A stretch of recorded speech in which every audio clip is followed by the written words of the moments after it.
강해 설교를 하면서 오늘 본문만큼 그렇게 고민이 되었던 적이 없었습니다. 이유는 본문이 이해하기 어렵다든가 혹은 말씀의 적용이 힘들어서 그래서 그런 것이 아닙니다. 보통 다른 경우는 그렇죠. 만약에 어떤 본문이 고민된다라고 하면은 그것은 그 본문이 무슨 뜻인지 그걸 이해할 수가 없어서, 그래서 거기서 나오는 메시지가 뭔지 그게 뚜렷하지 않아서 그래서 고민을 하거나, 아니면 메시지는 분명히 맞는데 그게 우리의 삶에 잘 적용이 안 되니까, 그야말로 우리 삶하고 별 상관이 없는 그런 이야기니까 이걸 어떻게 적용할지 그것 때문에 고민스러워하는 게 보통입니다. 자, 그런데 오늘 본문은 전혀 그렇지 않아요. 오히려 그 반대로 오늘 말씀은요, 그게 무슨 뜻인지, 그러니까 그 메시지가 무엇인지가 아주 분명합니다. 그리고 그 메시지가 우리의 삶에 그야말로 그대로 적용되는, 피부에 와닿는 그런 말씀이 바로 그런 말씀이에요. 자, 그런데도 이 오늘 말씀이 고민이 되는 것은요, 바로 이 메시지 적용이 지금 이 성도들이 삶을 살아가는 그 삶의 자리에서 너무나 갈등이 되는 예민한 것이기 때문입니다. 자칫 잘못하면 갈등 유발 요인이 될 수 있는 너무나 예민한 그런 말씀이기 때문에 그래서 고민이 되는 것입니다. 자, 함께 보겠습니다. 1절 말씀을 같이 읽겠습니다. 1절 같이 읽습니다. 각 사람은 위에 있는 권세들에게 복종하라. 권세는 하나님으로부터 나지 않음이 없나니 모든 권세는 다 하나님께서 정하신 바라. 그렇습니다. 여기에 나오고 있는 위에 있는 권세들, 이거는요 다른 거로 해석할 수가 없어요. 어떤 주석들은 또 다른 걸 해석하려고 노력을 해보지만 대부분의 그 주석들, 모든 사람이 말하는 게 뭐냐, 이거는 바로 그가 지금 속한 그 나라의 통치자를 말하는 거예요. 위에 있는 권세들 누구냐? 그가 지금 속한 나라의 통치자들을 말하는 것이다. 그러니까 이 말씀은요, 성도들이 지금 살아가고 있는 세상 나라의 정부, 그 통치자에게 복종하라, 이런 말씀이에요. 굉장히 정치적인 이야기입니다. 그것도 너무나 편향되고 구체적인 그런 지침으로 그렇게 우리한테 주어지고 있는 그런 말씀이에요. 존 스타트라고 하는 유명한 복음주의 신학자가 있죠. 그분이 로마서 강해를 썼는데 그 로마서 강해에 보면요, 이 존 스타트가 이 오늘 본문에 대해서 강해하면서, 그러면서 이 아프리칸 엔터프라이즈라고 하는 기독교 단체입니다. 그 어떤 아프리카의 어떤 인권 문제를 다루는 그런 기독교 단체의 설립자인 마이클 캐시디라고 하는 사람의 이야기를 거기 쓰고 있어요. 이 마이클 캐시디, 그 사람이 그때 누구를 만나게 됐냐면요, 남아공 대통령을 만나는 기회를 가졌습니다. 굉장히 기대를 한 거예요. 왜냐하면요, 이 남아공은요 특별히 아프리카에서 그 당시에 가장 인종차별이 심한, 그리고 인권 탄압이 심한 그런 곳이었거든요. 바로 그때 이 대통령에 의해서 탄압받으면서 감옥에 들어갔던 사람이 바로 넬슨 만델라 아닙니까? 그러니까 그런 나라이기 때문에 그런 인권 탄압을 많이 하고 있는 그런 곳인데 대통령을 만날 기회가 있으니까, 또 분위기도 막 그런 것이 오고 있으니까 가서 인권 탄압을 하지 않도록 이야기를 좀 해야겠다 하는 그런 기대를 가지고 이제 만난 거예요. 자, 그런데 그때 그 대통령이 보타라는 대통령이거든요. 남아공의 가장 마지막 독재자라 이렇게 알려진 사람이죠. 그런데 그 보타 대통령을 만나러 가서는 바로 자기가 그렇게 오랫동안 기도했던 이 기도 제목이 응답되지 않을 것을 알았다. 왜냐면요, 보타 대통령이 이 캐시디가 오니까 뭘 들고 나왔느냐, 성경책을 들고 나온 거예요. 그리고는 로마서 13장 1절을 딱 펴놓고는 여기 보라고, 위에 있는 권세들에게 복종하라고 하지 않았느냐. 그러니까 정부와 대통령한테 다 복종해야 되는 건데 이거 안 하니까 이건 하나님 뜻 아님을 어긴 거 아니냐 라고 말하는 순간 이건 답이 없다. 그랬다는 거죠. 이 존 스타트는요, 이 이야기를 로마서 13장 1절을 오용한 사례라고 그렇게 소개하고 있어요. 자, 그런데 그냥 오용한 사례 정도 넘어갈 수가 없는 것은요, 이 남아공 대통령 말고도 진짜 많은 사람들이 이 말씀을 그렇게 해석하거든요. 그리고 실제 이 말씀 보면요, 그렇게 말씀하는 것처럼 보인단 말입니다. 자, 그래서 오늘 본문이 고민스러운 거예요. 더구나 지금 우리 상황이 어떻습니까? 우리나라는요, 정치적으로 너무나 예민한 상황 아니에요? 대통령 선거가 앞에 있어서도 더 그렇지만 말이죠, 정말 우리 온 국민이 그야말로 보수와 진보로 나눠져 있다고 말이에요. 그런데 이렇게 온 국민이 보수와 진보로 나눠진 그것이 우리 교회 안에도 똑같다는 게 문제죠. 예, 우리 교회 성도들 가운데도 그렇게 나눠져 있는 거예요. 그러니까 제가 만일 오늘 말씀을 그냥 보이는 그대로 설교를 하게 되면요, 성도들 가운데 어떤 분들은요, 아멘 그러면서 무지하게 은혜를 받겠죠. 그러면서 야, 내가 여태까지 들었던 유 목사님 설교 중에 제일 좋았다, 이렇게 말할 거예요. 자기 생각하고 맞다 이거 말이죠. 그러나 어떤 분은요, 아무리 성경 말씀이라고 해도 받아들일 수 없어, 거부할 거라고요. 마음에 안 든다, 그렇게 생각할 거라고요. 여러분 아시는 것처럼 이 정치 이야기는요, 요즘 부모 자식 간에도요, 그 이야기를 하다 보면 밥상을 들러엎는다, 그게 정치 이야기 아닙니까? 그렇죠? 자, 그래서 이 말씀을 묵상하면서 정말 당황스러웠습니다. 그러면 들어오는 생각이 뭐냐? 아니, 사도 바울은 왜 여기서 이런 말씀을 하고 있을까? 지금 이 말씀의 부분은요, 성도의 신앙을 위한 영적인 지침을 주는 부분이거든요.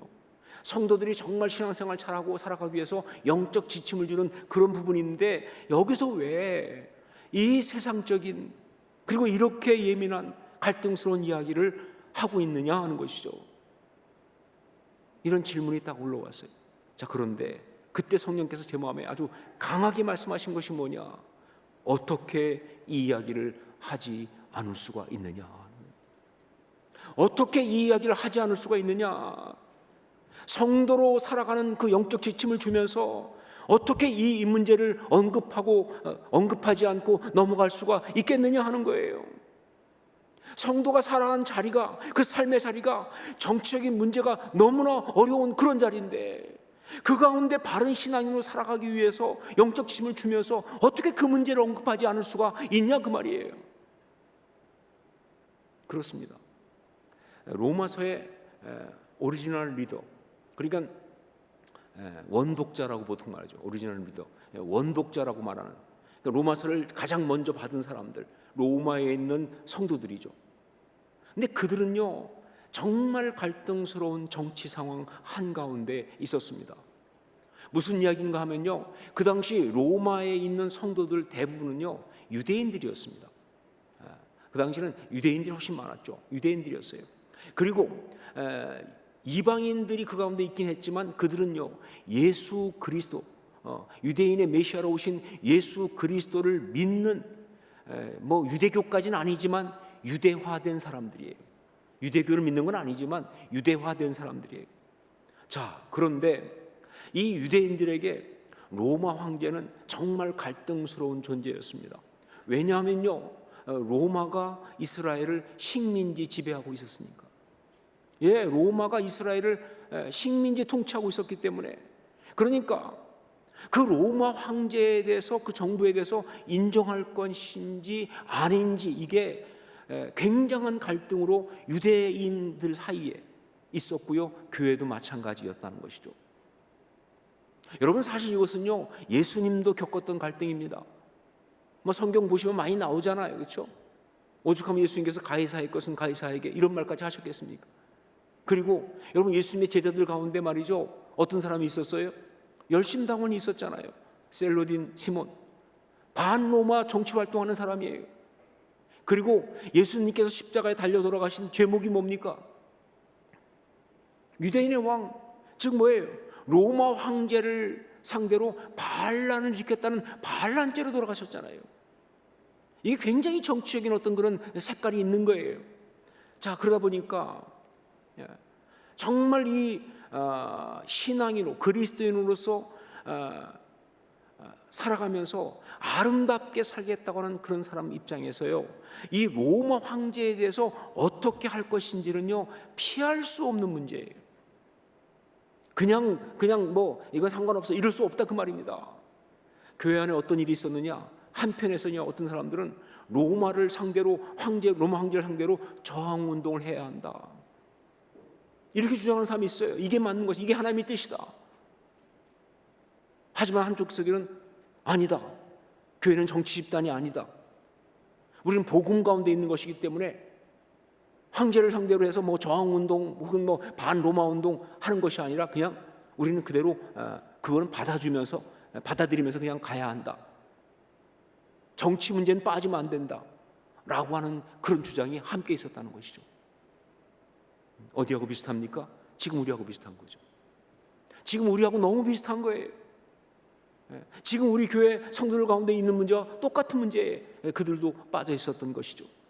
자, 그렇기 때문에 이 문제에 대한 답이 없이는요 절대로 아름다운 성도로 바르게 제대로 설 수가 없는 것입니다.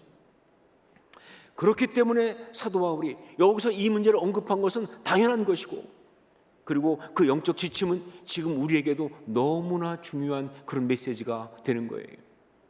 자, 어떻게 해야 합니까? 어떻게 해야 할까요? 우리 1절 말씀을 다시 한번 함께 읽겠습니다. 1절 같이 읽습니다. 각 사람은 위에 있는 권세들에게 복종하라. 권세는 하나님으로부터 나지 않음이 없나니 모든 권세는 다 하나님께서 정하신 바라. 여러분, 이 말씀은요 어떻게 봐도 보수가 되어라 그 말씀이에요. 이 말씀은요 어떻게 봐도 보수가 되어라 그 말씀이에요. 세상의 정치적인 상황 속에서 살아가는 신앙인으로서 어떻게 해야 바르게 사는 것입니까? 라고 하는 이 질문에 대한 대답으로 주신 게 뭐냐? 아주 단호하고 분명하게 주었습니다. 보수가 되어라.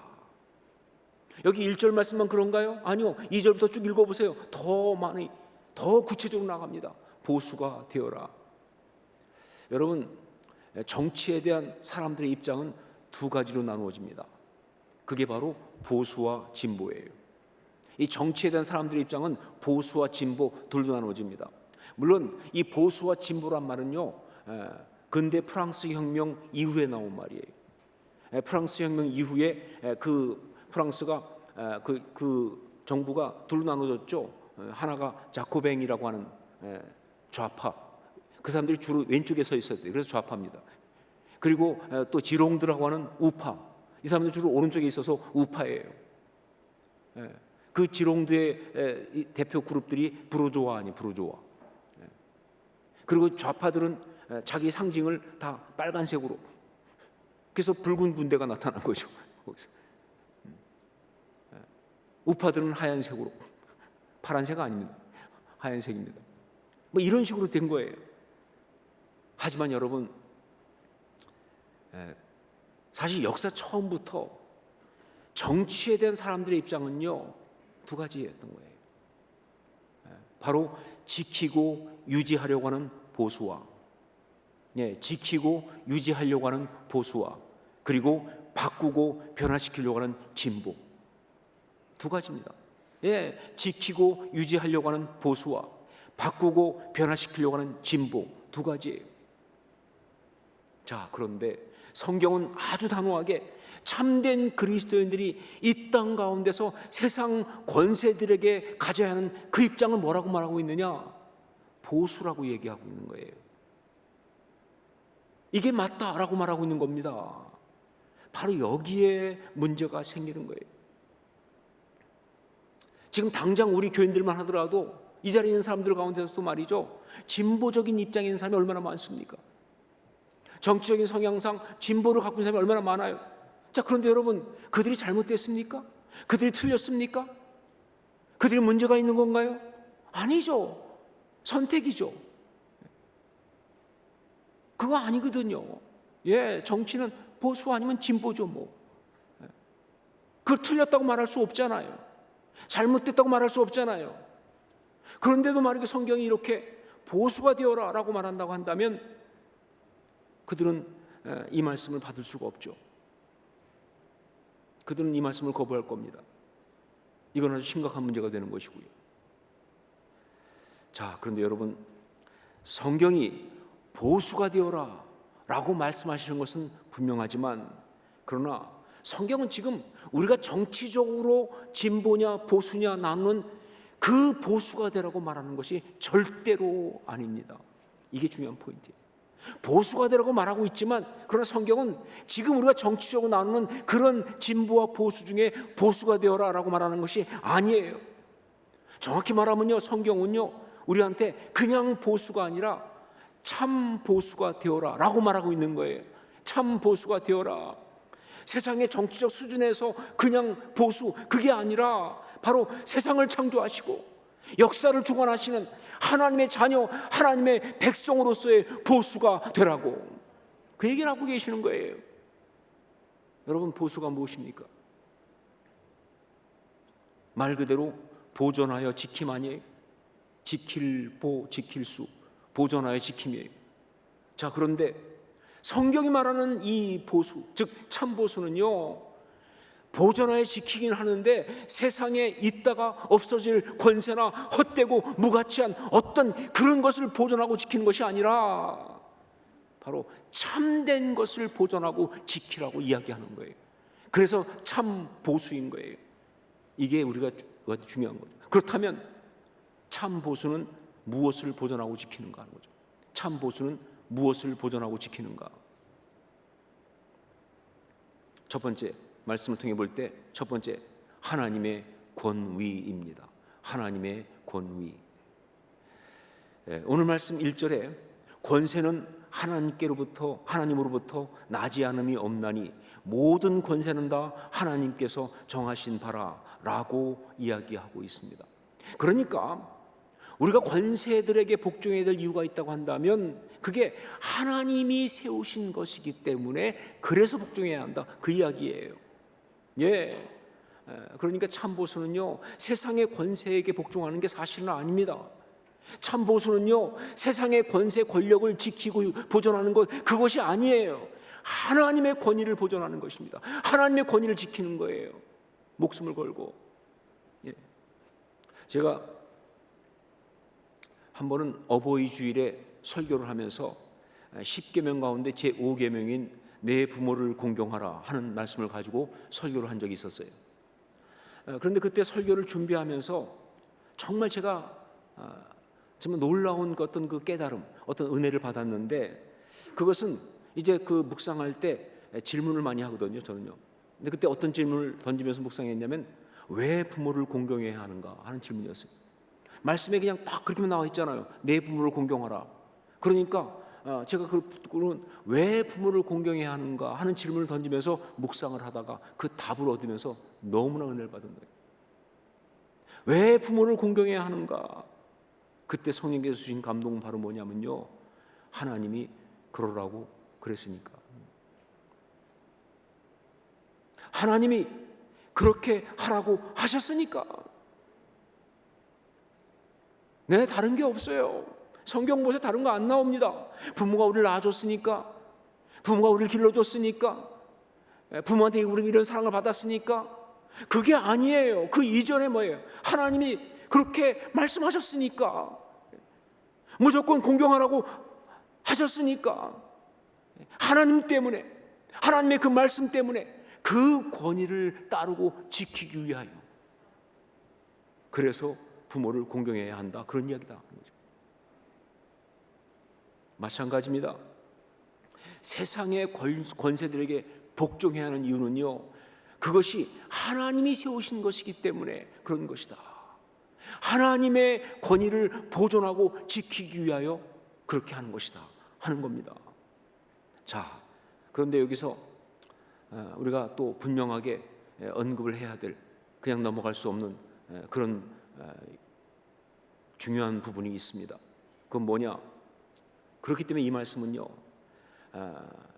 절대로 세상의 권세들에게 무조건 복종하라는 말이 절대로 아닙니다. 이 말씀은요, 세상의 권세들에게 무조건 복종해야 된다, 그런 말이 절대로 아닌 거예요. 권세들에게 복종하라고 하셨어요. 하지만 만일 그 권세들이 너무나 명백하게 하나님의 뜻을 어기고 하나님을 대적하는, 그래서 하나님이 세우신 권세가 아닌 것이 분명한 그런 것이라고 한다면 참 보수는요, 오히려 그 권세를 그래서 거부합니다. 그리고 필요하면 권세를 끌어내릴 수가 있는 거예요. 여러분, 초대교회 모든 순교자들이 그래서 그렇게 순교한 겁니다. 그들은 권세를 거부하고 순교한 거예요. 여러분, 한국 교회사의 우리 신앙의 선배들, 일제 강점기에, 그다음에 독재 시대에 모든 신앙의 선배들이 그래서 그렇게 핍박받고 심지어 순교까지 하고 했던 것입니다.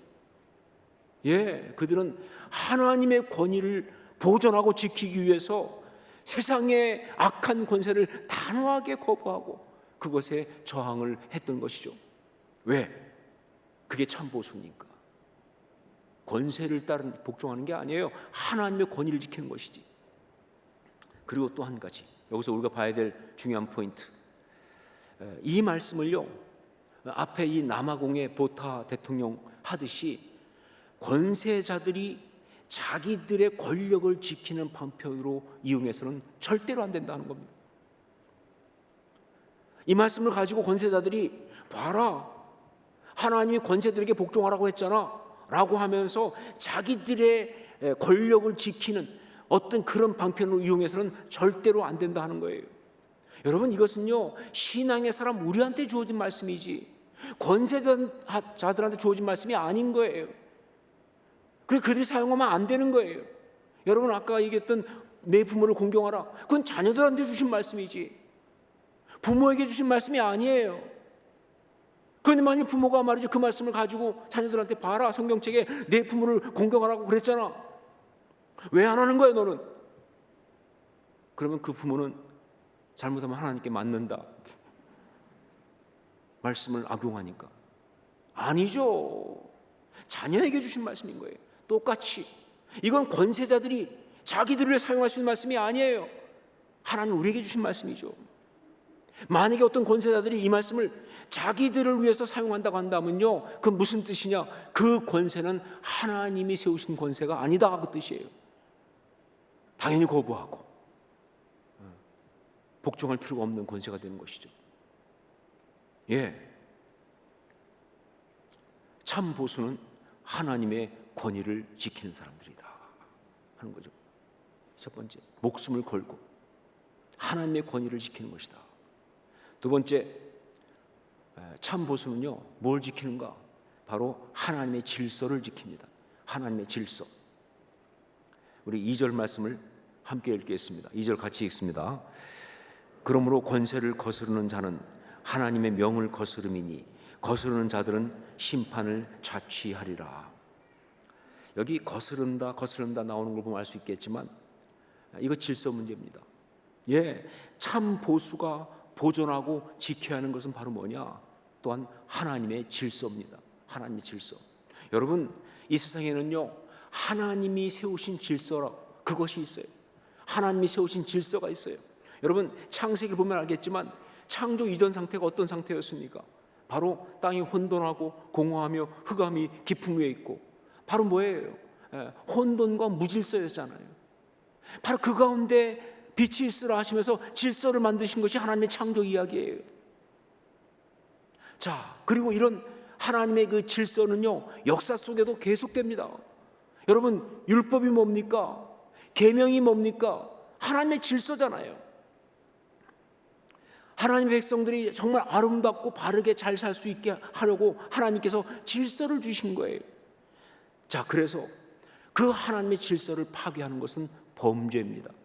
다른 게 범죄가 아니라 하나님의 질서를 파괴하는 게 범죄예요. 여러분, 인간의 첫 범죄가 뭐였어요? 인간이 범한 첫 번째 범죄가 뭡니까? 에덴 동산에서 뭐예요?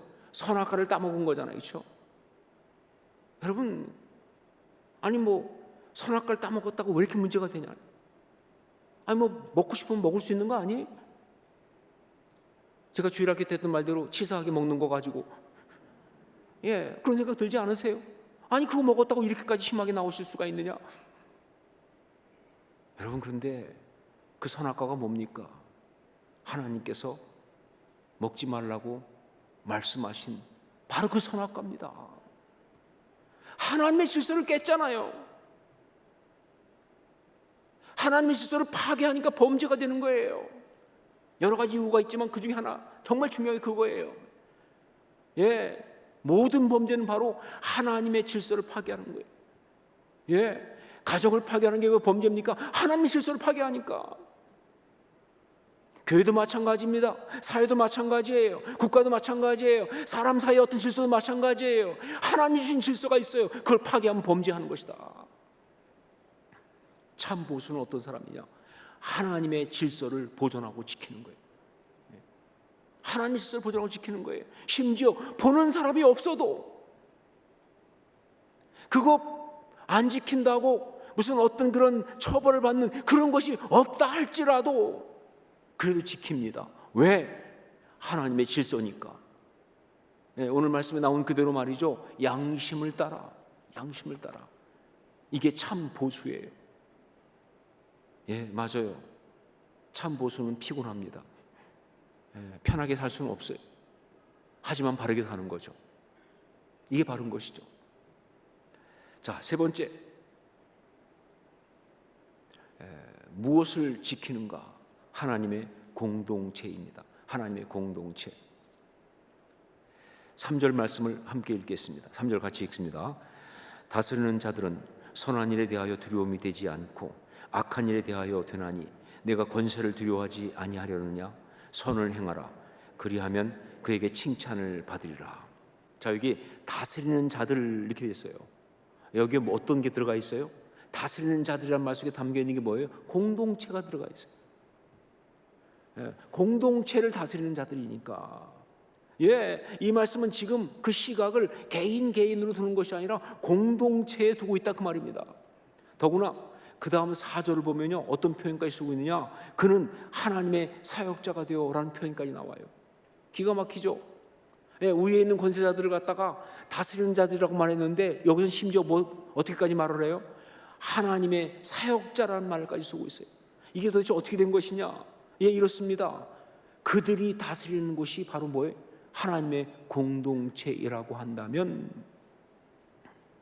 그들은 하나님의 사역자라는 것이죠.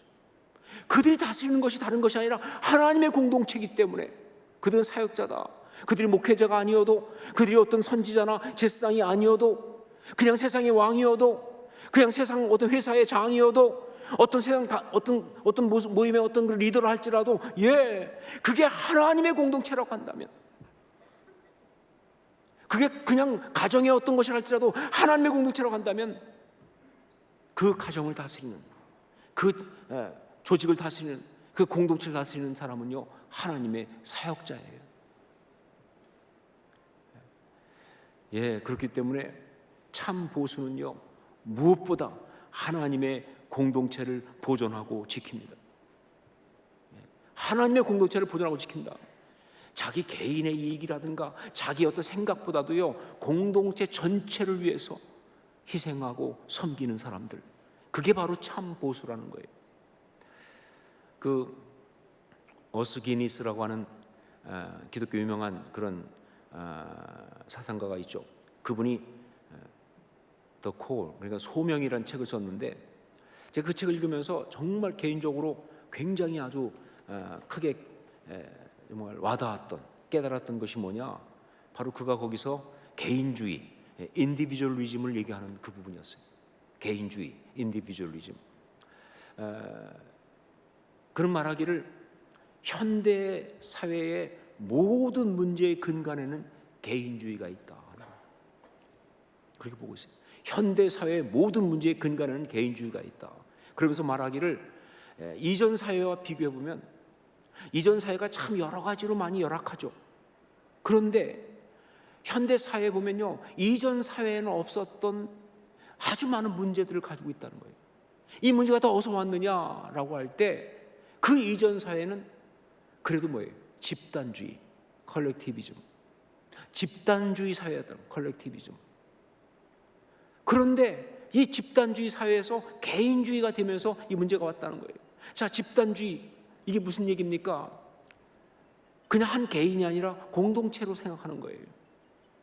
아무리 힘들어도 자기 자신보다는 공동체를 먼저 생각하는 그런 마음들을 갖게 된다, 그 말입니다.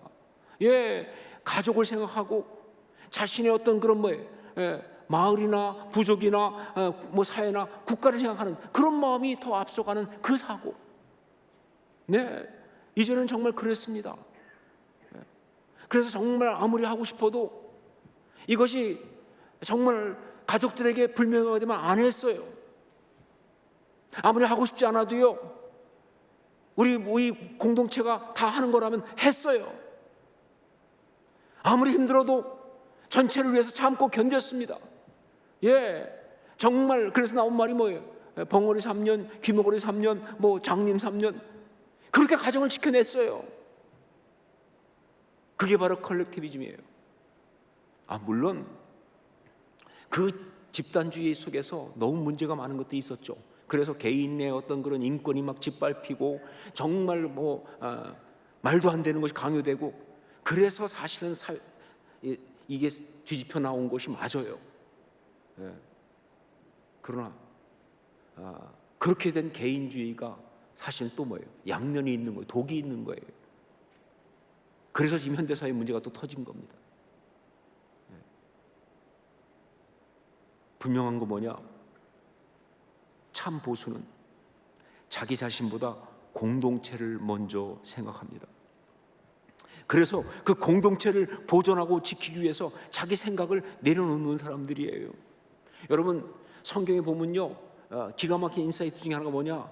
십자가가 공동체를 이루는 가장 중요한 것이라고 말하는 그 부분이에요. 바울 사도가 툭 던지듯이 말하는 게 뭐예요? 십자가가 공동체를 만든다. 도대체 어떻게 십자가가 공동체를 만드느냐? 그게 무슨 논리냐? 바로 이겁니다. 그 십자가 앞에 신앙의 사람이 가서 뭘 내려놓습니까? 내 생각을 내려놓거든요. 내 감정을 내려놓는다고요. 내 욕심을 내려놓는 거예요. 그 십자가에 뭘 못 박느냐? 자기 자아를 못 박습니다. 그러니까 십자가가 공동체를 만들죠. 참 보수는요, 십자가 신앙의 사람이에요. 이게 진짜 신앙이에요. 이게 진짜 보수고. 참 보수가 되십시오. 이것이 오늘 분명한 메시지입니다. 성령께서 주시는 분명한 메시지는 참 보수가 되십시오, 이 메시지입니다. 여러분 가운데 이게 좀 불편하고 탐탁치 않은 사람이 있을 수 있어요. 그런 사람일수록 이 말씀을 온전히 받아야 합니다. 여러분이 정치적으로 보수든 진보든 상관없이, 여러분이 정치적으로 좌파든 우파든 상관없이, 여러분이 정말 그리스도인 신앙의 사람이라고 한다면,